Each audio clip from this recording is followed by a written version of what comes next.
Dear students, welcome to all 11th standard subject zoology unit 3 chapter 6 topic respiration. இன்றைய வகுப்பில் நம்ம என்ன பார்க்க போகிறோம் அப்படின்னு பார்த்தீங்கன்னா யூனிட் 3 சாப்டர் 6ல் ரெஸ்பிரேஷன் பற்றி பார்க்க போகிறோமா.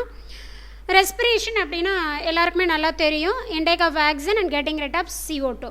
We inhale and exhale air. ரெகுலராக நம்ம என்ன பண்ணுறோம், ஆக்சிஜனை உள்ளே எடுத்துக்கிறோம், கார்பன் டை ஆக்சைடை வெளியிடுறோம். உள்ளே எடுத்துக்கக்கூடிய ப்ராசஸ் இன்டேக் ஆஃப் ஆக்சிஜனை தான் வந்து இன்ஹேலேஷன் அப்படின்னு சொல்லுவோம். கெட்டிங் ரிட் ஆஃப் CO2 வந்து exhalation. Release of carbon tie ஆக்சைடு என்ன சொல்கிறோம், எக்ஸ்ஹேலேஷன், எக்ஸ்பிரேஷன் அப்படின்னு சொல்லுவோம். Why is breathing is important for life. ஏன் வந்து ப்ரீத்திங் அப்படின்றது வந்து வாழ்க்கைக்கு முக்கியம். What happen when we breathe பண்ணும்போது என்ன நடக்கும். Why energy required for the body to perform various life processes. இப்போ ஒரு மனிதன் இருக்கான் அப்படின்னு சொன்னால் அவனோட வாழ்நாளில் நிறைய ப்ராசஸ், இப்போ for example excretion, digestion, reproduction, இந்த மாதிரியான லைஃப் ப்ராசஸ்க்கு எல்லாமே என்ன வேணும், எனர்ஜி வேணும். ஸோ இது எதெல்லாம் எதுக்காக தேவை, இந்த எனர்ஜி நமக்கு எங்கேருந்து கிடைக்கிது. உங்களுக்கு தெரியும், energy come from food. We eat food for energy. நம்ம வந்து சாப்பிட்றதே எதுக்காக, எனர்ஜிக்காக தான். Though the above raised question look disconnected, we should know the process of breathing is connected to the பார்க்கும்போது உங்களுக்கு வந்து எல்லாமே கொஸ்டின்ஸ் எல்லாமே டிஃப்ரெண்ட்டாக தெரியும். பட் எல்லாமே வந்து என்னது, கனெக்டடான ஒரு விஷயந்தான். ப்ரீத்திங் அப்படின்றது வந்து பார்த்தீங்க அப்படின்னு சொன்னால் எதுக்கு இம்பார்ட்டன்ட், ப்ரீத்திங்க்கும் டைஜஷனுக்கும் இன்டர் கனெக்ஷன் இருக்குது. ஏன்னா எனர்ஜி வந்து ப்ரொடியூஸ் ஆகணும் இல்லையா, சாப்பிட்றோம், சாப்பிட்றதுலேருந்து வந்து நமக்கு எனர்ஜி கிடைக்கிது அப்படின்னு சொல்கிறோம். ஸோ அது இப்போ ஹீமோக்ளோபின் வந்து பிளட் இருக்குது அப்படின்னு சொன்னால் பிளட்டில் வந்து என்ன இருக்கும், ஹீமோக்ளோபின் இருக்கும். ஹீமோக்ளோபின் யாரோட கம்பைண்ட் ஆகும், ஆக்சிஜனோட கம்பைண்ட் ஆகும். ஆக்சிஜனோட கம்பைண்ட் ஆகி என்னவா மாறும், ஆக்சி ஹீமோக்ளோபினாக மாறி தான் வேரியஸ் டிஷ்யூஸ், பாடி டிஷ்யூஸ்க்கு எனர்ஜியை எடுத்துகிட்டு போகும் இல்லையா, நியூட்ரியன்ஸை எடுத்துகிட்டு போகும். ஸோ ஆக்சிஜன் அங்கே இம்பார்ட்டன்ட். ஸோ இப்போ டைஜஷன் அண்ட் ரெஸ்பிரேஷன் ரெண்டுமே வந்து என்ன பண்ணுது, இன்டர் கனெக்ஷன் இருக்குது. எதுக்காக, ப்ரொவைட் எனர்ஜியை ப்ரொவைட் பண்ணணும் அப்படின்னா ப்ரீத்திங்கும் வேணும், as well as டைஜஷனும் நடந்திருக்கணும், ஃபுட்டு வேணும். Oxygen utilised by the organism to break down of biomolecules like glucose and derive energy. இப்போ கார்போஹைட்ரேட் எடுத்துக்கிறோம், சாதம் இருக்குது அப்படின்னா அதில் கார்போஹைட்ரேட் இருக்குது, கார்போஹைட்ரேட்லேருந்து என்ன கிடைக்கிது, குளுக்கோஸ் கிடைக்கிது, குளுக்கோஸ்லேருந்து தான் நம்ம வந்து எனர்ஜி எடுத்துக்கிறோம். During this breakdown of carbon dioxide which is harmful gas also released. இப்போ நம்ம சாப்பிட்ற சாப்பாடு கார்போஹைட்ரேட் உடஞ்சி குளுக்கோஸ் எனர்ஜி கிடச்சிருச்சு, remaining product carbon di oxide இருக்கு இல்லையா, ஆக்சிஜனோட கார்பன் கம்பைண்ட் ஆகி கார்பன் டை ஆக்சைடாக மாறும். அது ரொம்பவே தீமை தரக்கூடிய ஒரு வாயு. அது என்ன பண்ணணும், உடம்புக்குள்ளே இல்லாமல் இட் மஸ்ட் பி ரிலீஸ் ஆகணும். It is very obvious that oxygen has to be provided to the cells continuously, CO2 be released immediately. Oxygen உள்ளே கிடைக்க ஆட்டோமேட்டிக்காக CO2 டிஷ்யூஸ்லேருந்து வெளியாகிட்டே இருக்கும். So the need of respiratory system is essential for life. ஒவ்வொரு லைஃபுக்குமே என்ன வேணும், ரெஸ்பிரேட்டரி சிஸ்டம் அப்படின்றது ஒன்று வேணும். ப்ரீவியஸ் கிளாஸ் பார்த்தீங்க அப்படின்னு சொன்னால் ப்ரீவியஸ் சாப்டரில் டைஜஷன் பற்றி பார்த்தோம். ஃபுட் வந்து எப்படி எதுக்கு பயன்படுது, எனர்ஜிக்கு பயன்படுது. அந்த எனர்ஜி வந்து growth and repair of body tissues. ஏதாவது காயம் ஏற்பட்டால் காயத்துலேருந்து அந்த டிஷ்யூஸை வந்து ரிப்பேர் பண்ணுறதுக்கு ஃபுட்டில் இருந்து கிடைக்கக்கூடிய எனர்ஜி தான் யூஸ்ஃபுல்லாக இருக்குது. அதே மாதிரி க்ரோத்து, நார்மல் க்ரோத்துக்கு வந்து நம்ம ப்ரோட்டீன் ரிச் ஃபுட்டெல்லாம் எடுத்துட்டோம் அப்படின்னா க்ரோத் நல்லாயிருக்கும். ஸோ ஃபுட் தான் வந்து growth and repair of body டிஷ்யூஸ்க்கு ரொம்பவே ஹெல்ப்ஃபுல்லாக இருக்குது அப்படின்னு சொன்னோம். As mentioned earlier, along with food, oxygen is necessary for a breakdown of glucose. குளுக்கோஸை உடச்சி எனர்ஜியாக கொடுக்கணும் அப்படின்னா ஃபுட்டோடு சேர்த்து என்ன வேணும், ஆக்சிஜனும் வேணும். இந்த சாப்டரில் நம்ம ரெஸ்பிரேட்டரி ஆர்கன் பற்றி பார்க்க போகிறோம். மெக்கானிசம் ஆஃப் ப்ரீத்திங், எப்படி வந்து ப்ரீத்திங் நடக்குது, அண்ட் டிரான்ஸ்போர்ட் ஆஃப் கேஸஸ், எப்படி வந்து ஒரு carbon di oxide and oxygen வந்து டிரான்ஸ்போர்ட் ஆகுது from environment to cells, body cells. அதே மாதிரி ரெஸ்பிரேட்டரி டிஸார்டர்ஸ், இதெல்லாம் பற்றி தான் இந்த சாப்டரில் பார்க்க போகிறோம். இந்த term respiration, what you mean by respiration, 2 மார்க்கில் கேட்கலாம். ரெஸ்பிரேஷன் அப்படின்னு சொல்லும்போது in simple refer to the exchange of oxygen and carbon di oxide between the environment and cell. சுற்றுச்சூழலுக்கும் ஒரு ஆர்கானிசத்தோட உடம்புல உள்ள பாடியில் உள்ள செல்ஸுக்கும் இடையில் நடக்கக்கூடிய கேசியஸ் எக்ஸ்சேஞ்ச். அதாவது ஆக்சிஜனை உள்ளே எடுத்துகிட்டு கார்பன் டை ஆக்சைடை வெளியிடுறாங்க. During that time where the organic nutrients, அங்கே உள்ள ஆர்கானிக் நியூட்ரியன்ஸாக வந்து என்ன ஆகுது அப்படின்னா உடஞ்சி அதுலேருந்து என்ன ரிலீஸ் ஆகுது அப்படின்னா எனர்ஜி ரிலீஸ் ஆகுது. இதை தான் ரெஸ்பிரேஷன் அப்படின்னு சொல்கிறோம். எப்படி உடையுது அப்படின்றத 1 மார்க்கில் கேட்கலாம். Enzymatically, organic nutrients are broken down enzymatically to release. அப்போ அங்கே என்ன இன்வால்வ் ஆகுது, நொதிகள் அப்படின்னு சொல்லக்கூடிய பயோ கேட்டலிஸ்ட் என்சைம்ஸ் வந்து அங்கே இன்வால்வ் ஆகுது. ஸோ என்சைமேட்டிக்கலி அந்த ப்ராசஸ் நடந்து என்ன கிடைக்கிது அப்படின்னு சொன்னால் எனர்ஜியை ரிலீஸ் பண்ணுறாங்க. நெக்ஸ்ட் பார்க்கக்கூடியது ரெஸ்பிரேட்டரி ஃபங்க்ஷன்ஸ். ரெஸ்பிரேட்டரி சிஸ்டத்தோட ஃபங்க்ஷன்ஸ் ஒரு 5 கொடுத்துருக்காங்கம்மா. ஃபர்ஸ்ட் ஃபங்க்ஷன் பார்த்தீங்கன்னா to exchange of oxygen and carbon di oxide between atmosphere and blood. நம்ம உடம்புல உள்ள பிளட்டுக்கும் அட்மாஸ்பியர்னு சொல்லக்கூடிய வளிமண்டலத்துக்கும் இடையில் carbon di oxide and oxygen பரிமாற்றத்துக்கு பயன்படக்கூடியது இந்த ரெஸ்பிரேட்டரி சிஸ்டம். இதை பண்ணுறதே நம்ம respiratory system. And also respiratory சிஸ்டத்தோட செகண்ட் ஃபங்க்ஷன் பார்த்திங்க அப்படின்னா maintain homeostatic regulation of body pH. எப்போதுமே ஹோமியோஸ்டாட்டிக் அப்படின்னு வந்துட்டாலே ஈக்லிபிரியம், சமநிலை அப்படின்னு அர்த்தம். ஸோ நம்ம பாடியை வந்து கான்ஸ்டண்ட்டாக வச்சுக்குது. கான்ஸ்டண்ட்டாக என்ன விஷயத்தை வச்சுக்குது அப்படின்னா regulation of body pH. pH அப்படின்னாலே உங்களுக்கு தெரியும், negative logarithm of hydrogen ion potential அப்படின்றது தான் வந்து pH, பவர் ஆஃப் ஹைட்ரஜன் அப்படின்னு லோயர் கிளாஸஸ்ல எல்லாம் படிச்சிருப்பீங்க கெமிஸ்ட்ரியில். ஸோ pH அப்படின்றது வந்து 0.0லேருந்து 14 அப்படின்றது pH ரேஞ்ச் அப்படின்னு சொல்லுவோம். இதில் 0.1லேருந்து 6.9 அப்படின்றது ஆசிட், 7 நியூட்ரல், 7.1லேருந்து 14 வரைக்கும் உள்ளது பேஸ். இது உங்களுக்கு தெரியும் இல்லையா? ஸோ நம்மளோட இன்டர்னலாக பாடியில் உள்ள pH லெவலை மெயின்டைன் பண்ணுறதுக்கு இந்த ரெஸ்பிரேட்டரி சிஸ்டம் ரொம்பவே ஹெல்ப்ஃபுல்லாக இருக்குது. ஸோ ரெஸ்பிரேட்டரி சிஸ்டத்தில் ஏதாவது ஒரு கொலாப்ஸ் நடந்துச்சுன்னா பாடி pHல சேஞ்சஸ் இருக்கும், ஆட்டோமேட்டிக்கலாக வேறு எதனா டிஸார்டர் வர்றதுக்கான வாய்ப்புகள் இருக்குது. ஸோ பாடி pH மெயின்டைன் பண்ணுறது யார்? Respiratory system. And to protect as from inhaled pathogens and pollutants. நம்ம இப்போ இன்ஹாலேஷன் ஆக்சிஜனை உள்ளே எடுத்துக்கும் போது அலாங் வித் நம்ம ஒரு பொல்யூட்டட் ஏரியாவில் இருந்தோம் அப்படின்னு சொன்னால் அலாங் வித் ஏரோட சேர்ந்து என்ன உள்ளே போயிடலாம், டஸ்ட் பார்ட்டிகல்ஸ் உள்ளே போயிடலாம்.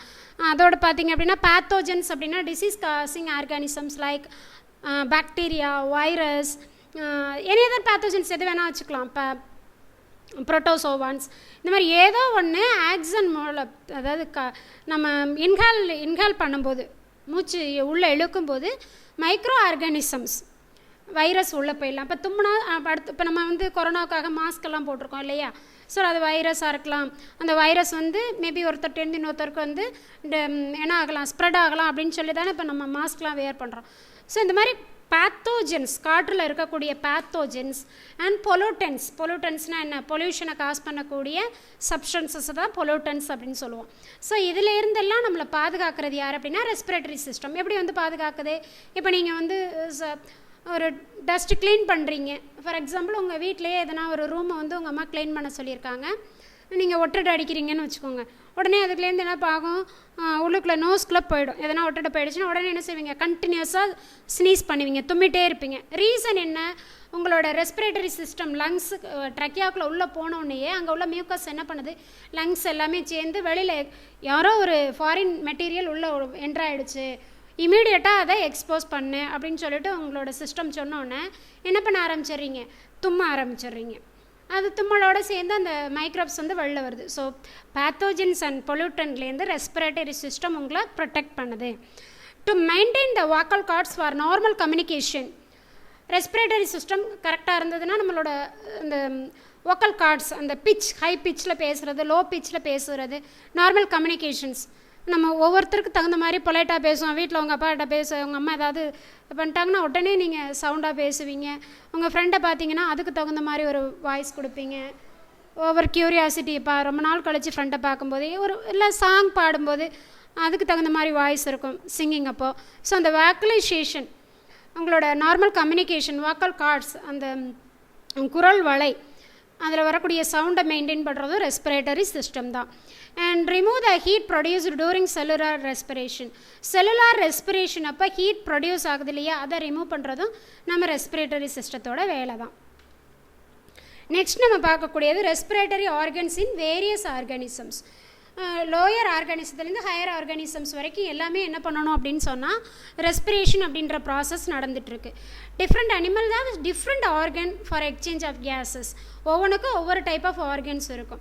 அது எந்த வகையான ஹேபிடேட்டில் எந்த இருப்பிடத்தில் இருக்குது அண்ட் என்ன லெவல் ஆஃப் ஆர்கனைசேஷன்னா அது டிஷ்யூ லெவல் ஆஃப் ஆர்கனைசேஷனில் இருக்கா, இல்லை ஆர்கன் லெவல் ஆஃப் ஆர்கனைசேஷனில் இருக்கா, இல்லை ரொம்பவே சிங்கிள் செல்டு ஆர்கானிசமாக இருக்கா, அதுக்கு தகுந்த மாதிரி அதில் ரெஸ்பிரேஷன் அப்படின்றது ப்ராசஸ் நடக்கும். The amount of dissolved oxygen is very low in water compared to the tough amount of oxygen in air. ஏரை கம்பேர் பண்ணும்போது dissolved oxygen is very low in water. வாட்டரில் வந்து ரொம்ப கம்மியாக இருக்கும். So rate of breathing in aquatic organisms வந்து ஃபாஸ்டராக இருக்கும். லேண்ட் அனிமலை விட rate of breathing in aquatic organisms வந்து எப்படி இருக்கும், ஹையாக இருக்கும் அப்படின்னு சொல்கிறாங்க லேண்ட் அனிமலை கம்பேர் பண்ணும்போது. அனிமல்ஸ் லைக் ஸ்பாஞ்சஸ், துளை உடலிகள், ஸ்பாஞ்சஸ் தெரியும் இல்லையா, கடற்பஞ்சு. அதே மாதிரி சீலண்ட்ரேட், குழி உடலிகள், கடற் சாமந்தி எல்லாம் படிச்சிருப்பீங்க இல்லையா. அப்புறம் கோரல் ரீவ்ஸ், பவழப்பாறைகள். ஃப்ளாட் வார்ம்ஸ் அப்படின்னா தட்டை புழுக்கள். ஃப்ளாட் வார்ம் என்ன சொல்லலாம், ஃப்ளாட் வார்முக்கு best example Taenia solium, tape வார்ம்னு சொல்லுவீங்க இல்லையா. இந்த இதில் எல்லாம் எப்படி வந்து கேசியஸ் எக்ஸ்சேஞ்ச் நடக்குது அப்படின்னா பாடி சர்ஃபேஸ் மூலமாகவே. பாடி சர்ஃபேஸ்னால் தன்னோட உடம்புல உள்ள மேல் பகுதி இருக்கு இல்லையா, அதில் வந்து என்ன மெத்தடில் ரெஸ்பிரேஷன் நடக்கும் அப்படின்னா by the method called simple diffusion. Simple diffusion அப்படின்றத நீங்கள் படிச்சிருக்கீங்க. Movement of molecule from higher concentration to lower concentration, அவ்வளோதான். நார்மலாக வெளியில் உள்ள ஆக்சிஜன் வந்து அட்மாஸ்பியரில் உள்ளது. சிம்பிள் டிஃப்யூஷன் மெத்தடில் இந்த ஸ்பாஞ்சஸாக இருக்கட்டும், சீலண்ட்ரேட்டாக இருக்கட்டும், ஃப்ளாட் வார்ம்ஸாக இருக்கட்டும், இதில் வந்து அந்த பாடி சர்ஃபேஸ் மூலமாக அழகாக ஊடுருவல் மூலமாக ரெஸ்பிரேஷன் நடக்குது. இப்போ எர்த்வார்ம்னு எடுத்துட்டோம் அப்படின்னு சொன்னால் மாய்ஸ்ட் ஸ்கின் வந்து நல்ல ஈரப்பதமாக இருக்கும். அந்த ஈரப்பதமான அந்த தோல் வழியாக மண்புழுவில் வந்து ரெஸ்பிரேஷன் நடக்குது.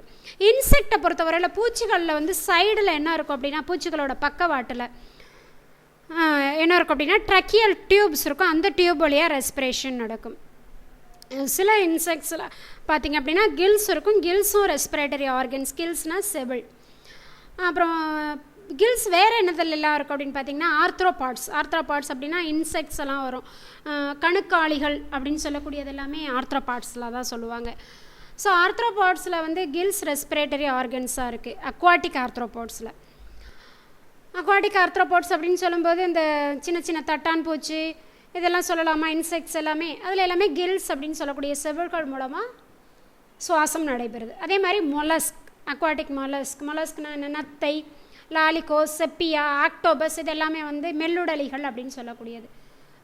நத்தையிலெல்லாம் ஸ்னைலெல்லாம் ஓடு இருக்கு இல்லையா, ஆக்டோபஸ்ல எல்லாம் பார்த்திங்க அப்படின்னா கில்ஸ் மூலமாக ரெஸ்பிரேஷன் நடக்குது. அடுத்தது வெர்டபிரேட்டில் என்னென்ன சொல்லலாம், இது வரைக்கும் பார்த்தது இன்வெர்டபிரேட், முதுகெலும்பு அற்றவை பார்த்தோம். நம்ம பார்க்க போகிறது வெர்டபிரேட், முதுகெலும்பு உடையவை. முதுகெலும்பு உடையவையில் ஃபிஷ்ஷில் ஆரம்பித்து நம்ம மேமல்ஸ் வரைக்கும் சொல்லலாம். இங்கே நமக்கு என்ன கொடுத்துருக்காங்கன்னு பாருங்கள். ஃபர்ஸ்ட் லைனில் ஃபிஷ்ஷஸ் வந்து கில்ஸ் மூலமாக ரெஸ்பயர் பண்ணுது. உங்கள் அம்மா வந்து மீன்லாம் வாங்கும்போது ஃபிஷ் ஃப்ரை பண்ண வாங்குறாங்க அப்படின்னு சொன்னால் ஒரு ஓப்பர்க்ளம்னு ஒன்று இருக்கும் தலைப்பகுதியில். அதை ஓப்பன் பண்ணி பார்த்தா உள்ளுக்குள்ளே கில்ஸ் இருக்கும். அந்த கில்ஸ் வந்து நல்லா ஃப்ரெஷ்ஷாக இருந்தது அப்படின்னு சொன்னால், நல்ல பிங்க் கலரில் இருந்தது அப்படின்னா மீன் வந்து ஃப்ரெஷ்ஷான மீன் அப்படின்னு அர்த்தம்.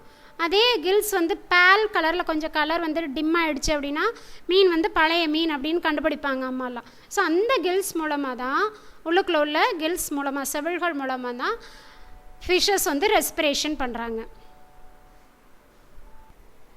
ஆம்பிபியன், ரெப்டைல்ஸ், பேர்ட்ஸ், மேமல்ஸ்ல எல்லாம் பார்த்தீங்க அப்படின்னா வெல் வாஸ்குலரைஸ்டு லங்ஸ். வாஸ்குலரைஸ்டு அப்படின்னா பிளட் வெசல்ஸ் எல்லாம் ப்ரெசென்ட் உள்ள ஒரு, அதாவது பிளட் வெசல்ஸ் எல்லாம் ப்ரெசென்ட் ஆகிருக்கக்கூடிய லங்ஸ். இந்த லங்ஸ் மூலமாக தான் ரெஸ்பிரேஷன் பண்ணுது. லங்ஸ் மூலமாக நடக்கக்கூடிய ரெஸ்பிரேஷன் என்ன சொல்லுவோம் அப்படின்னா பல்மனரி ரெஸ்பிரேஷன் அப்படின்னு சொல்லுவோம்.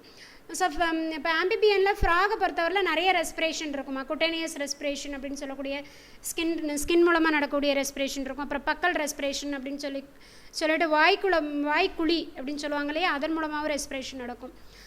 அப்புறம் லங்ஸ் மூலமாகவும் ரெஸ்பிரேஷன் நடக்கும். அப்புறம் higher animals, reptile, birds, mammals எல்லாம் பார்த்தீங்க அப்படின்னு சொன்னால் பல்மனரி ரெஸ்பிரேஷன் தான், ரெஸ்பிரேஷன் த்ரூ லங்ஸ். ஃப்ராகை பாருங்கள், மோஸ்ட் ஆஃப் த டைம் வந்து எங்கே ஸ்பெண்ட் பண்ணோம் அப்படின்னா வாட்டரில் ஸ்பெண்ட் பண்ணோம் இல்லையா, அதோட மாய்ஸ்ட் ஸ்கின் மூலமாக ரெஸ்பிரேஷன் நடக்கும். அடுத்து லங்ஸ் அண்ட் பக்கோபாரிங்ஸ் மூலமாகவும் ஃப்ராகில் ரெஸ்பிரேஷன் நடக்கும். நெக்ஸ்ட் பார்க்கக்கூடியது human respiratory system. Human respiratory சிஸ்டத்தில் உள்ள பார்ட்ஸ் என்னென்னு பார்க்கலாம். ஃபஸ்ட்டு எக்ஸ்டர்னல் நாஸ்ட்ரல்ஸ், அந்த நோஸ் சொல்லுவோம் இல்லையா, அதோட துவாரம். அடுத்து நாசல் கேவிட்டி, உள்ளுக்குள்ள உள்ள அந்த குழி மாதிரி இருக்கக்கூடிய ஒரு அமைப்பு. அடுத்து பேரிங்ஸ் தொண்டை பகுதி, லேரிங்ஸ் வந்து வாய்ஸ் பாக்ஸ், ட்ரக்கியா அப்படின்றது மூச்சுக்குழல், பிராங்கை அப்படின்றது மூச்சுக்கிளை குழல், பிராங்கியோல்ஸ் அப்படின்றது நுண்குழல், மூச்சு நுண்குழல். அடுத்ததாக ஃபைனலாக லங்ஸ் நுரையீரல். லங்ஸில் உள்ள ஏர் சாக்ஸுக்கு பேர் என்ன அப்படின்னா அல்வியோலை. இது எல்லாமே வந்து parts of human respiratory system. இது உங்களுக்கு தெரியும். the parts of starting from external parts வந்து எங்கே ஸ்டார்ட் ஆகுது, எக்ஸ்டர்னல் நாஸ்ட்ரல்ஸில் ஸ்டார்ட் ஆகி டெர்மினல் பிராங்கியோல்ஸில் முடியுது இல்லையா, இந்த ஏரியாவுக்கு பேர் கண்டக்டிங் ஜோன்ஸ். அப்புறம் அல்வியோலையும் அதுக்கப்புறம் அங்கே உள்ள டக்ட்ஸ் உள்ளுக்குள்ள அல்வியோலை ஏர் சாக்ஸ் அப்புறம் டக்ட்ஸ் எல்லாம் இருக்கு இல்லையா, அதுக்கு பேர் என்ன அப்படின்னா ரெஸ்பிரேட்டரி ஜோன். 2 ஜோன் சொல்கிறோம், conducting zone, respiratory zone. Conducting zone அப்படின்றது வந்து பிகினிங்கில் நாஸ்ட்ரல்ஸ் எக்ஸ்டர்னல் நாஸ்ட்ரல்ஸில் ஆரம்பித்து nasal cavity, pharynx, larynx, trachea, bronchioles இது எல்லாம் கலெக்டிவாக என்ன சொல்கிறோம் அப்படின்னா கண்டக்டிங் ஜோன் அப்படின்றோம். அடுத்ததாக ஃபைனலாக இருக்கக்கூடிய அல்வியோலை, லங்ஸுக்குள்ள உள்ள அல்வியோலையும் அங்கே உள்ள டக்ட்ஸையும் என்ன சொல்கிறோம் அப்படின்னா ரெஸ்பிரேட்டரி ஜோன்ஸ் அப்படின்னு சொல்கிறோம். Parts of conducting zone humidifies and warms the incoming air. உள்ளே வரக்கூடிய காற்றை வந்து நல்ல ஈரப்பதமாகவும் வார்ம்த்தாகவும் வச்சுக்கக்கூடியது conducting zone. Human beings air enter the upper respiratory tract through the external nostrils. Human பீயிங்கில் ஏர் உள்ள ஃபஸ்ட்டு எங்கே என்ட்ராகும், எக்ஸ்டர்னல் நாஸ்ட்ரல்ஸ் வழியாக உள்ள என்ட்ராகும். என்ட்ரானோன்னா air passing through the nostril is filtered fine hairs of mucus lining the passage. நோஸில் பார்த்தீங்க அப்படின்னு சொன்னால் குட்டி குட்டி ஹேர்ஸ் எல்லாம் இருக்கும். அந்த ஹேர்ஸ் வழியாக தான் வந்து என்ன பாஸ் ஆகும், ஏர் பாஸ் ஆகும். அப்படி பாஸ் ஆகும்போது ஏரில் இருக்கக்கூடிய டஸ்ட் பார்ட்டிக்கிளை வந்து அந்த ஹேர் வந்து ஃபில்டர் பண்ணிக்கிறோம். அலாங் வித் அங்கே உள்ள மியூக்கஸ் லைனிங்கும் வந்து அந்த டஸ்ட் பார்ட்டிக்கிளை ஃபில்டர் பண்ணிவிட்டு உள்ள ஏர் அனுப்பும். External nostrils lead to the nasal chamber with open into the nasopharynx. வெளியில் உள்ள நாசி துளை வந்து பேரிங்ஸோட தொடர்பு கொண்டிருக்க அந்த பகுதிக்கு பேர் என்ன அப்படின்னா நாசோ பேரிங்ஸ், மூக்கு தொண்டை பகுதி அப்படின்னு சொல்லுவாங்க. Which opens through the glottis, அந்த குரல் வளை மூடியை வந்து என்ன சொல்லுவோம் glottis. Glottis of the larynx region. லாரிங்ஸ்னால் என்னது voice box. Into the trachea. ட்ரக்கியானா மூச்சுக்குழலோட லிங்க் ஆகிருக்கு. இங்கே பாருங்கள், the ciliated epithelial cells lining the trachea. ட்ரக்கியான்னு சொல்லக்கூடிய மூச்சு குழலில் என்ன இருக்குது அப்படின்னா சீலியேட்டட் எபித்திலியல் செல்ஸ் வந்து ப்ரெசண்ட் ஆகிருக்கு. Bronchi and bronchiole secrete mucus. இதெல்லாம் என்ன எதை வந்து செக்ரீட் பண்ணுது அப்படின்னு பார்த்தீங்கன்னா ட்ரக்கியா, பிராங்கை அண்ட் பிராங்கியோல்ஸில் இருக்கக்கூடிய சீலியேட்டட் எபித்திலியல் செல்ஸ் என்ன பண்ணுது அப்படின்னா மியூக்கஸ் அப்படின்ற கொழகொழப்பான ஒரு சப்ஸ்டன்ஸை ப்ரொடியூஸ் பண்ணுது. இந்த மியூக்கஸ் எதுக்கு யூஸ்ஃபுல்லாக இருக்குது அப்படின்னா டு ஃபில்டர் த ஏரில் உள்ள தேவையற்ற பொருளை வந்து ஃபில்டர் பண்ணுறதுக்கு இந்த மியூக்கஸ் வந்து ட்ராப் பண்ணிக்கிறதுக்கு ஃபில்டர் பண்ணி ட்ராப் பண்ணிக்கிறதுக்கு யூஸ்ஃபுல்லாக இருக்குது. Mucus membrane lining the airway contain goblet cells. இந்த மியூக்கஸ் மெம்பரேனில் ஒரு செல்ஸ் வந்து ப்ரெசென்ட் ஆகிருக்கு, கோப்பை வடிவ செல்கள், கோப்லெட் செல்ஸ். இந்த கோப்லெட் செல்ஸ் தான் என்ன பண்ணுது அப்படின்னு சொன்னால் மியூக்கஸை செக்ரீட் பண்ணுது. மியூக்கஸ் அப்படின்றது ஸ்லைமி மெட்டீரியல். இது வந்து அதிகமாக எதனால் ஆனது அப்படின்னா it is made up of GP அப்படின்னு சொல்லுவாங்க, கிளைகோப்ரோட்டீனால் ஆனது. Micro organism and dust particles உள்ளே போகும்போது மியூக்கஸில் அட்டாச் ஆகிட்டு அது வந்து வெளியில் நம்ம வந்து ஸ்னீஸ் பண்ணும்போது வெளியில் வந்துடும். அப்படி இல்லை அப்படின்னு சொன்னால் அதையும் தாண்டி ஸ்னீஸ் பண்ணும்போது இருமும்போது வரலை அப்படின்னு சொன்னால் நீங்கள் நார்மலாக அதுக்கு என்ன ஆகும் அப்படின்னா ஸ்வாலோ பண்ணும்போது விழுங்குறோம் இல்லையா, விழுங்கும்போது நம்மளுக்கே ஒரு மாதிரி கரகரப்பாக இருக்கும்போது எதனா விழுங்கும்போது அந்த உங்களாலேயே ஃபீல் பண்ண முடியும். ட்ரக்கியாவோட சேர்ந்து ட்ரக்கியாவிலேருந்து ஏதோ ஒரு பொருள் நம்ம டைஜஸ்டிவ் சிஸ்டத்துக்குள்ளே என்ட்ராகிற மாதிரி ஈசோபேகஸ்குள்ளே என்ட்ராகிற மாதிரி தெரியும். எச்செல்லாம் விழுங்குவீங்க இல்லையா, அப்போ வந்து பார்த்தீங்க அப்படின்னு சொன்னால் ஏதோ ஒரு அன்வான்டாக உள்ளே போகிற மாதிரி உங்களுக்கே ஃபீல் ஆகும் சளியெல்லாம் பிடிச்சிருக்கும் போது.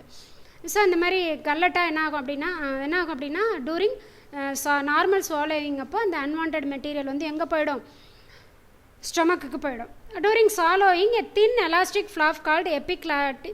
அடுத்து பார்த்தீங்கன்னா நம்ம ரெஸ்பிரேஷன் அண்டு டைஜஷன் ரெண்டு ப்ராசஸையும் ப்ரிவென்ட் பண்ணுறதுக்காக எபிக்ளாட்டிஸ் அப்படின்னு சொல்லக்கூடிய குரல்வளை மூடின்ற ஒரு அமைப்பு வந்து ட்ரக்கியாவில் இருக்கும். இங்கே பாருங்கள் டயக்ராமில் இருக்குது. ட்ரக்கியாவை மூடி இருக்கக்கூடிய ஒரு அமைப்பு தான் எபிக்ளாட்டிஸ், குரல்வளை மூடி அப்படின்னு சொல்லுவாங்க. இது எதுக்கு யூஸ் ஆகுது அப்படின்னு சொன்னால் இப்போ நீங்கள் சாப்பிட்றீங்க அப்படின்னா அந்த டயத்தில் என்ன பண்ணுவோம், எபிக்ளாட்டிஸ் வந்து ட்ரக்கியாவை க்ளோஸ் பண்ணிக்கிறோம். அழகாக நீங்கள் சாப்பிடக்கூடிய சாப்பாடு வந்து ஃபுட் பைப் வழியாக இன்டெஸ்டைனுக்கு போகும், ஸ்டொமக்குக்கு ரீச் ஆகும், ஸ்டொமக்குக்கு போகும். இல்லை நீங்கள் மூச்சு விடுறீங்க, சாப்பிடலாம் மூச்சு விடுறீங்க அப்படின்னா, ரெஸ்பிரேஷன் பண்ணுறீங்கன்னா கேஸ் எங்கே போகும் அப்படின்னா லங்ஸு போகும். அந்த 2 டியூப்பையும் வந்து மிங்கிளாக விடாமல் அழகாக ஓப்பன் அண்ட் க்ளோஸ் பண்ணிகிட்டு இருக்கக்கூடியது இந்த எபிக்ளாட்டிஸ் தான். Epiglottis prevent the food from entering in to the larynx. நம்ம சாப்பிடக்கூடிய ஃபுட் வந்து என்ன பண்ணிடக்கூடாது, லாரிங்ஸ்குள்ளே போயிடக்கூடாது, உள்ளுக்குள்ளே போயிட்டு லங்ஸுக்குள்ளே உள்ளே என்ட்ராயிடக்கூடாது. அப்படி என்ட்ராயிடுச்சுன்னா என்ன ஆகிடும், பெரிய ப்ராப்ளம் ஆகி மூச்சு விட முடியாமல் என்ன பண்ண ஆரம்பிச்சிடும், உடனே தம்மி பெரிய ரணகலாம் பண்ணிவிடுவீங்க. அதனால தான் சாப்பிடும்போது பேசக்கூடாது அப்படின்னு சொல்லுவோம் இல்லையா.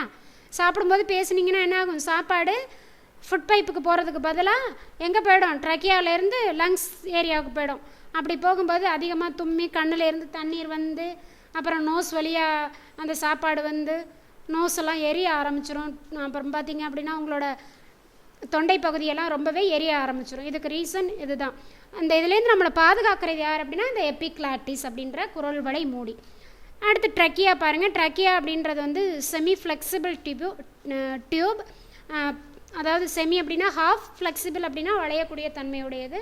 இது எதனால் நடந்ததுன்னா குருத்தெலும்பு made up of multiple cartilaginous ring, நிறைய குருத்தெலும்புனால் ஆக்கப்பட்டது தான் இந்த ட்ரக்கியா. இந்த ட்ரக்கியா எது வரைக்கும் அப்படின்னா மிட் தொராசிக் கேவிட்டி வரைக்கும், தட் மீன்ஸ் அந்த நடு மார்பு பகுதி வரைக்கும் இருக்கக்கூடியது ட்ரக்கியா. 5th தொராசிக் வெர்டப்ரா வரைக்கும் இருக்கும், 5வது மார்பு முள்ளெலும்பு வரைக்கும் இருக்கக்கூடியது.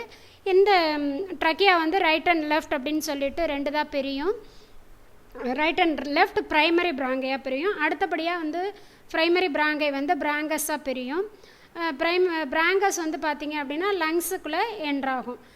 வித்தின் த லங்ஸ் பார்த்திங்க அப்படின்னா செகண்டரி டெர்ஷரி பிராங்கையாக பிரியும். அடுத்ததாக ஃபைனலாக இருக்கக்கூடியது பிரைமரி பிராங்கை சொன்னோம் இல்லையா, அடுத்தது செகண்டரி பிராங்கை, அடுத்தது டெர்ஷரி பிராங்கை பிராங்கியோல்ஸ், அடுத்தது உள்ளுக்குள்ளே இருக்கக்கூடியது அல்வியோலை. அல்வியோலையில் தான் பார்த்திங்க அப்படின்னா கேசியஸ் எக்ஸ்சேஞ்ச் நடக்கும். பிராங்கை அப்படின்றது வந்து C shaped curved cartilage plates, அதாவது வந்து குருத்தெலும்பால் ஆனது. இது எதுக்கு யூஸ்ஃபுல்லாக இருக்குது அப்படின்னு சொன்னால், யார் வந்து அழகாக உள்ளே போகும்போது இந்த இது வந்து கொலாப்ஸ் ஆகிடாமல் நல்ல கார்டிலேஜியஸ் போன்னால் இருக்கிறதுனால இந்த யார் உள்ளே போகும்போது அந்த ஸ்ட்ரக்சர் வந்து சிதைஞ்சிடக்கூடாது இல்லையா, அதனால தான் அந்த குருத்தெலும்புனால் அந்த பகுதி வந்து ஆக்கப்பட்டிருக்கு அப்படின்னு சொல்கிறாங்க. Bronchioles are without cartilaginous rings have rigidity, நல்லா வந்து விரைப்புத்தன்மையை கொடுக்குது. That prevent them from collapse ஆகிடாமல் இருக்கிறதுக்கு ரொம்பவே ஹெல்ப்ஃபுல்லாக இருக்குது. உள்ளுக்குள்ளே பார்த்தீங்க அப்படின்னு சொன்னால் ஸ்மூத் மசில்ஸ் இருக்குது, மென்மையான தசைகள் இருக்குது. அந்த தசைகள் எதுக்கு யூஸ்ஃபுல்லாக இருக்குது அப்படின்னா லங்ஸ் வந்து அழகாக கான்ட்ராக்ட் அண்ட் ரிலாக்ஸ், சுருங்கி விரியறதுக்கு பயன்படுது. அப்படி சுருங்கி விரியும் போது அந்த லங்ஸோட டயாமீட்டர் வந்து இன்க்ரீஸ் ஆகும், குறையும். ஸோ ஏர் உள்ளே வரும், வெளியில் போகும். Fine respiratory bronchioles terminate into highly vascularised pouch, பை போன்ற ஒரு அமைப்பாக முடியும். That is called air sacs, காற்றுப்பை. அந்த காற்றுப்பைக்கு பேர் அல்வியோலை. அங்கே தான் கேசியஸ் எக்ஸ்சேஞ்ச் நடக்குது. எந்த மெத்தடில் கேசியஸ் எக்ஸ்சேஞ்ச் நடக்குதுன்னு கேட்பாங்க, வெரி இம்பார்ட்டன்ட். டிஃப்யூஷன் மெத்தடில் தான் கேசியஸ் எக்ஸ்சேஞ்ச் நடக்குது. ஓகே, அங்கே வந்து எத்தனை லேயர் இருக்குதுன்னு கேட்பாங்க. 3 layers are present. Diffusion membrane of அல்வியோலஸில் எத்தனை லேயர் இருக்குது, 3 லேயர்ஸ் இருக்குது. என்னென்ன லேயர்ஸ் அப்படின்னு பார்த்தீங்கன்னா, thin squamous epithelial cells of alveoli, endothelium of alveolar capillaries, basement substance, இது எல்லாமே ப்ரெசண்ட் ஆகிருக்கு. இதில் thin squamous epithelial cells of அல்வியோலையில் வந்து 2 டைப் ஆஃப் செல்ஸ் இருக்குது, டைப் 1, டைப் 2. டைப் 1 அப்படின்றது வந்து ரொம்ப தின்னாக இருக்கும், கேசியஸ் எக்ஸ்சேஞ்ச் வந்து ரேபிடாக நடக்கும். டைப் 2 வந்து பார்த்திங்க அப்படின்னா திக்காக இருக்கும். இந்த திக்காக இருக்கக்கூடியது பார்த்திங்க அப்படின்னா ஒரு சப்ஸ்டன்சஸை சிந்தசைஸ் பண்ணும், very important substance, that is called surfactant. அந்த சர்ஃபேக்டன்ட்டுக்கு என்ன பேர் அப்படின்னா தமிழில் மேற்பரப்பிகள் அப்படின்னு சொல்லுவாங்க. சர்ஃபேக்டன்ட்னா என்னென்னு பாருங்கள், ஒரு thin non cellular film made up of protein and phospholipids. Protein and பாஸ்போலிப்பிட்ஸாலான ஒரு லேயர். அந்த லேயர் எங்கே இருக்கும் அப்படின்னா அல்வியோலார் மெம்பரேனுக்கு மேலே இருக்கும். இந்த சர்ஃபெக்டண்டோட வேலை என்ன அப்படின்னா lower the surface tension in the alveoli and prevent the lungs from collapsing. லங்ஸை வந்து சிதஞ்சிராமல் பாதுகாக்கக்கூடியது தான் இந்த சர்ஃபெக்டண்டோட ஒர்க். அது மட்டும் இல்லாமல் பல்மனரி ஒடிமா எதுவும் வராமல் பாதுகாக்கிறது சர்ஃபெக்டண்டோட ஒர்க்கு. ப்ரீமெச்சூர் பேபியில் பார்த்தீங்க அப்படின்னா have low level of surfactant in the alveoli may develop newborn respiratory distress syndrome. NRDSங்கிற ஒரு காம்ப்ளிகேஷன்ஸ் வந்து ப்ரீமெச்சூர் பேபிக்கு வந்துடும். சில பேபியெல்லாம் பார்த்தீங்க அப்படின்னா 7 மாதம் 8 மாதத்துலேயே சில குழந்தைங்க பிறந்துருவாங்க. அந்த மாதிரி பிறக்கக்கூடிய குழந்தைங்களுக்கு மூச்சு திணறல் ஏற்படும். உடனே வந்து ஐசியூவில் அந்த ஒரு ஐசியூ மாதிரி வச்சுருப்பாங்க, இன்குபேட்டர்னு சொல்லுவோம் இல்லையா, இன்குபேட்டரில் வந்து கொண்டு போய் வச்சுருவாங்க.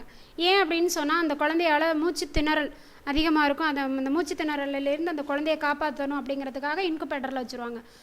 ஸோ ஏன் அந்த குழந்தைக்கு மூச்சு திணறல் வந்துச்சு அப்படின்னு பார்த்தீங்கன்னா அந்த சர்ஃபேக்டன்ட் அப்படின்றது எப்போ டெவலப் ஆகும் அப்படின்னா 25th வீக் ஆஃப் ஜெஸ்டேஷன் தான் அது டெவலப் ஆகும். 25th week of gestation develop ஆகக்கூடிய சர்ஃபேக்டன்ட் அதுக்கு முன்னாடியே குழந்தை பிறக்கும்போது சர்ஃபேக்டன்ட்டோட டெவலப்மெண்ட் கம்மியாக இருந்துச்சு அப்படின்னா குழந்தைக்கு வந்து குழந்தையோட லங்ஸில் வந்து பார்த்தீங்க அப்படின்னு சொன்னால் ப்ராப்ளம் ஏற்படும். ஸோ ரெஸ்பிரேட்டரி ப்ராப்ளம் ஏற்பட்டுரும். நெக்ஸ்ட் பார்க்கக்கூடியது லங்ஸ் அப்படின்றது உங்களுக்கு எல்லாருக்குமே தெரியும், லோயர் கிளாஸஸ்லேயே படித்ததான். ஒரு ஸ்பாஞ்சி டிஷ்யூ, தொராசிக் கேவிட்டி வந்து அது தொராசிக் கேவிட்டியில் இருக்குது. ஒரு thoracic cavity surrounded by an airtight space, நல்லா காற்று புக முடியாத ஒரு அறையில் தான் என்ன இருக்குது, இந்த லங்ஸ் இருக்குது, பேர் ஆஃப் லங்ஸ் மார்பு பகுதியில் இருக்குது அப்படின்னு சொல்கிறாங்க. டார்சலி என்ன இருக்குது அப்படின்னா முதுகு பக்கத்தில் என்ன இருக்குது, லங்ஸுக்கு முதுகு பக்கத்தில் வெர்டப்ரல் காலம் இருக்குது. வென்ட்ரல் சைடில் என்ன இருக்குது, வயிற்றுப்புற பகுதியில் என்ன இருக்குது, ஸ்டெர்னம் மார்பெலும்பு இருக்குது. லேட்ரலாக என்ன இருக்குது, லேட்ரல் சைடில் லங்ஸுக்கு லேட்ரல் சைடில் ரிப்ஸ் விழா எலும்பு இருக்குது. லங்ஸுக்கு அடிப்பகுதியில் டோம் ஷேப்புடில் என்ன இருக்குது, உதரவிதானம் அப்படின்னு சொல்லக்கூடிய டயஃப்ரம் இருக்குது. இது எல்லாத்தையும் சுற்றிலும் வச்சுட்டு இருக்கக்கூடிய நடுவில் இருக்கக்கூடிய இதுதான் லங்ஸ் அப்படின்றது. அப்போ லங்ஸ் வந்து எந்த இடத்துல இருக்குது, தொராசிக் கேவிட்டியில் இருக்குது, சரௌண்டட் பை ஏர்டைட் ஸ்பேஸ். சுற்றிலும் என்னென்ன இருக்குது பாருங்கள், vertebral column at dorsal side, sternum ventral side, லேட்ரலில் ரிப்கேஜ், லோயரில் டயஃப்ரம், இதெல்லாம் இருக்குது. லங்ஸை கவர் பண்ணியிருக்கக்கூடிய லேயருக்கு பேர் ப்ளூரா அப்படின்னு சொல்லுவோம். இந்த ப்ளூரல் மெம்பரேனில் பார்த்தீங்க அப்படின்னு சொன்னால் ஃப்ளூரியல் ஃப்ளூயிட்ஸ் வந்து ப்ரெசென்ட் ஆகிருக்கும். இது வந்து பார்த்தீங்க அப்படின்னு சொன்னால் இட் ரெடியூசஸ் த ஃப்ரிக்ஷன்ஸ், ப்ரொடெக்ஷனுக்கு ரொம்பவே ஹெல்ப்ஃபுல்லாக இருக்கும். Friction when the lungs expand and contract, நுரையீரல் சுருங்கி விரியும் போது உராய்விலேருந்து பாதுகாக்கக்கூடியது இந்த pleural fluid. Next characteristic features of respiratory surface. Respiratory சர்ஃபேஸோட கேரக்டர்ஸ் என்னென்னு பாருங்கள். Surface area must be very large and richly supplied with blood vessels. இப்போ அல்வியோலை இருக்கு இல்லையா, அல்வியோலை ஃபுல்லாகவே richly supplied with blood vessels. So அப்போ தான் வந்து என்ன பண்ண முடியும், கேஸஸ் எக்ஸ்சேஞ்ச் ஈஸியாக நடக்க முடியும். Next extremely thin and kept moist, ரொம்பவே மெல்லிஸாக இருக்கும் அண்ட் எப்படி இருக்கும், ஈரப்பதமாக இருக்கும். And should be in direct contact with the environment, எதோட தொடர்பு கொண்டு இருக்கும், என்வரான்மெண்ட்டோட டைரெக்டாக கான்டாக்ட் இருக்கும். நம்ம நோஸ் வழியாக என்ன பண்ணுது, கேஸஸ் எக்ஸ்சேஞ்ச் நடந்துகிட்டு இருக்கு இல்லையா, ஸோ டைரக்ட் கான்டாக்ட் இருக்குது. And should be permeable to respiratory gas, நல்லா வந்து வாயுக்கள் எல்லாம் ஊடுருவக்கூடிய, பெர்மியபிள் அப்படின்னா கேன் பெனிட்ரேட், ஈஸியாக ஊடுருவக்கூடிய தன்மையுடையதாக இருக்கணும். உங்களுக்கு இங்கே டயக்ராம் கொடுத்துருக்காங்கம்மா, லங்ஸ் காமிச்சிருக்காங்க. லங்ஸ்லேருந்து தனியாக வந்து உங்களுக்கு இந்த ட்ரக்கியல் சிஸ்டத்தை மட்டும் தனியாக எடுத்து காமிச்சிருக்காங்க. Trachea, cartilages ring, primary secondary tertiary tracheoles, அப்புறம் டெர்மினல் பிராங்கியோல்ஸ், அடுத்ததாக பார்த்தீங்கன்னா ஃபைனாக இருக்கக்கூடிய இந்த ஏர் சாக்ஸ் எல்லாம் பேர் அல்வியோலை. அல்வியோலை மட்டும் எலாபரேட் பண்ணி காமிச்சிருக்காங்க. அல்வியோலையில் என்ன ப்ரெசென்ட் ஆகிருக்கு, கேபிலரிஸ் வாஸ்குலரைஸ்டு அப்படின்னு சொன்னாலே அப்போ veins and capillaries are present. Steps involved in respiration அப்படின்னு பார்க்கும்போது என்னென்ன நடக்கும், exchange of air between atmosphere and lungs உங்களுக்கு தெரியும். அதே மாதிரி O2 CO2 வந்து லங்ஸுக்கும் பிளட்டுக்கும் இடையில் போயிட்டுருக்கும். ஃபஸ்ட்டு வந்து லங்ஸுக்கும் அட்மாஸ்பியருக்கும் இடையில் நடந்தது, அடுத்தது லங்ஸ்லேருந்து பிளட்டுக்கு போகுது, பிளட்டுக்கும் லங்ஸுக்கும் இடையில் எக்ஸ்சேஞ்ச் நடக்குது. தேர்டு வந்து tissues, transport of O2 CO2 by the blood என்ன பண்ணணும், டிரான்ஸ்போர்ட் பண்ணணும் டிஷ்யூஸுக்கு.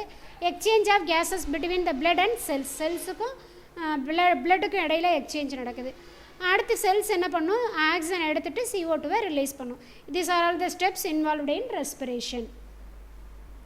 Thank you students. இது வரைக்கும் ரெஸ்பிரேஷன்னா என்னென்னு பார்த்தோம். நெக்ஸ்ட் கிளாஸ் என்ன பார்க்க போகிறோம் அப்படின்னா மெக்கானிசம் ஆஃப் ரெஸ்பிரேஷன் பற்றி பார்க்கலாம். Thank you to all.